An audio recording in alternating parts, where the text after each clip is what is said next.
అరాచకాలు చేసిన వాళ్ళు జాతిపితాలా? అధికారంలో ఉన్నప్పుడు అక్రమాలు చేసి ఇప్పుడు విచారణ అనగానే గగ్గోలు పెట్టడం సరికాదు.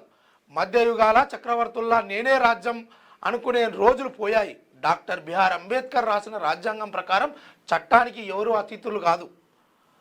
జార్ఖండ్ మాజీ సీఎం శిబు సోరెన్, బీహార్లో లాలూ ప్రసాద్ యాదవ్, తమిళనాడులో జయలలిత, కర్ణాటకలో యడ్యూరప్ప లాంటి వారు అధికారంలో ఉన్నప్పుడు చేసిన తప్పులకు తర్వాత కోర్టుల చుట్టూ తిరిగారు. చేతులు కట్టుకొని మెజిస్ట్రేట్ ముందు నిలబడ్డారు. మన దైవాంశ సంభూతులం కాదు, తప్పు చేస్తే విచారణ ఎదుర్కోవాల్సిందే. ఈ మధ్య కొందరు తెలంగాణ జాతిపిత అని టైటిల్స్ ఇచ్చుకుంటున్నారు. చేసిన తప్పులకు పోలీసులు నోటీసు ఇస్తే జాతిపితకు నోటీసు ఇవ్వడము తెలంగాణకు అవమానం అంటున్నారు. అసలు సిసలు జాతిపిత మహాత్మా గాంధీ ఏ పదవి ఆశించలేదు. రావి నారాయణ రెడ్డి ఆస్తులు అమ్ముకున్నారు. మరి మీరేం చేశారు? 100 ఎకరాల ఫామ్ హౌజులు, టీవీలు, పేపర్లు, వేల కోట్ల కాంట్రాక్టులు అన్నీ మీకే కావాలి. పదవులన్నీ మీరే పంచుకుంటారు.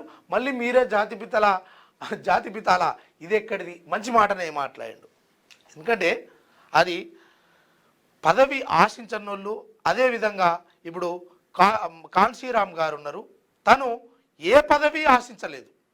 కానీ ఈ అణగారిన వర్గాల కోసము ఆయన ఎంతో కష్టపడి ఒక మంచి మేధో సంపత్తమైనటువంటి నిర్ణయం తీసుకొని అక్కడ కొన్నిసార్లు యూపీ సీఎంగా మాయావతిని గారు చేసిండ్రు.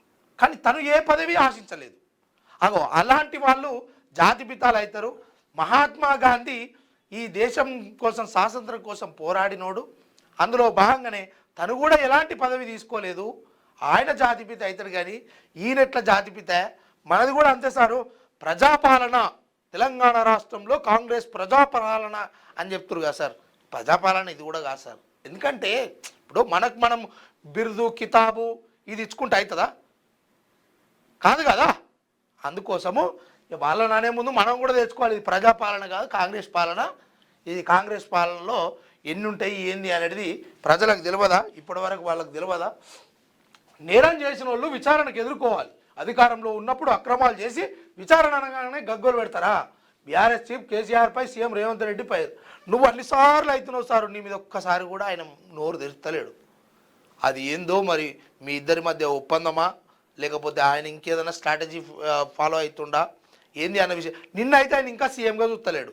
కానీ నిన్ను ఎట్లా అయితే గొరగొర గుంజుకపోయి జైలు వేసిర్రో, నువ్వు అట్లేస్తేనే నిన్ను సీఎం అని నమ్మి తట్టురు. లేకపోతే ఇది ఎన్నికల స్టంట్ అని వాళ్ళు అంటుర్రు. ఇక శిక్ష పడుతుందో పడదో అని అలా బిడ్డే కవితక్క అంటుంది. అదేవిధంగా ఈ కొరివి దయాలను ఎప్పుడు కథం పట్టించడం అని అటు రమ్యారావు అంటుర్రు. ఇక మరి మీరే చూసుకోవాలి ఇదంతా. మిమ్మల్ని సీఎంగా గుర్తించాలంటే 100% మీరు ఆ తప్పుల తడాకను, వాళ్ళు చేసిన అక్రమాలను తొందరగా ఈ ప్రజల డొమైన్లో పెట్టి వాళ్ళకి శిక్ష పడేటట్టు చేస్తే అప్పుడు నువ్వు సీఎం అని వాళ్ళు అనుకుంటారు. వాళ్ళని నమ్మేటోళ్ళు కూడా కొందరు అనుకుంటారు. అది అప్పటిదాకానైతే అనుకునే పరిస్థితి లేదు సార్. మరి ఇక కొందరు మధ్యయుగాల చక్రవర్తుల్లా ఫీల్ అవుతున్నారు. పదవులన్నీ అనుభవించిన వాళ్ళు జాతిపితలు ఎలా అవుతారు? స్వయం ప్రకటిత జాతిపితలకు రోజులు వెళ్ళినాయి. ఫామ్ హౌస్లు, వేల కోట్ల ఆస్తులు కూడా పెట్టిన వాళ్ళు కాదు, సర్వం త్యాగం చేసిన వాళ్ళే నిజమైన నాయకులు. కోదండరాం ఇంటి తలుపులు బద్దలు కొట్టినప్పుడు ఉద్యమకారులు గుర్తుకు రాలేదా? నువ్వేం చెప్తున్నావు? కోదండరాం నీ పార్టీ కోసం సర్వం త్యాగం చేసినట్టు ఆయన పార్టీ పెట్టి నీ వెనకాల తిరిగినోడు.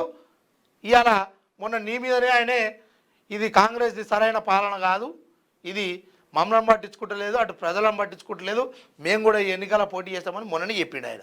ఇక గారకంగా ఉన్నది.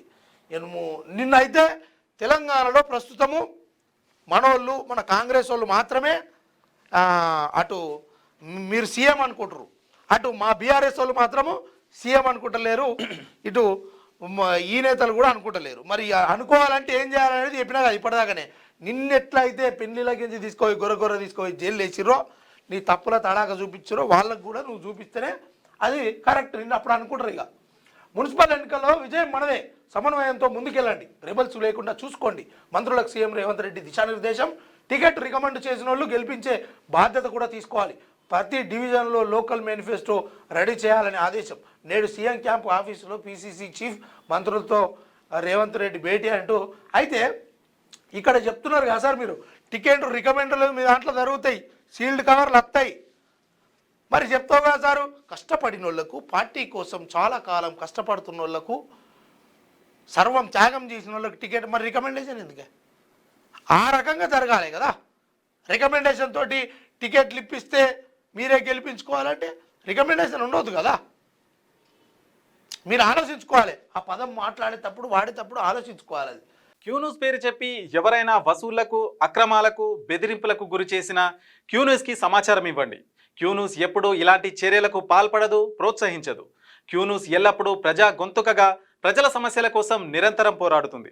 మీకు ఎలాంటి సమస్య ఉన్నా క్యూన్యూస్ని కాంటాక్ట్ అవ్వండి. సంప్రదించవలసిన ఫోన్ నెంబర్ 7569534968 8688926084.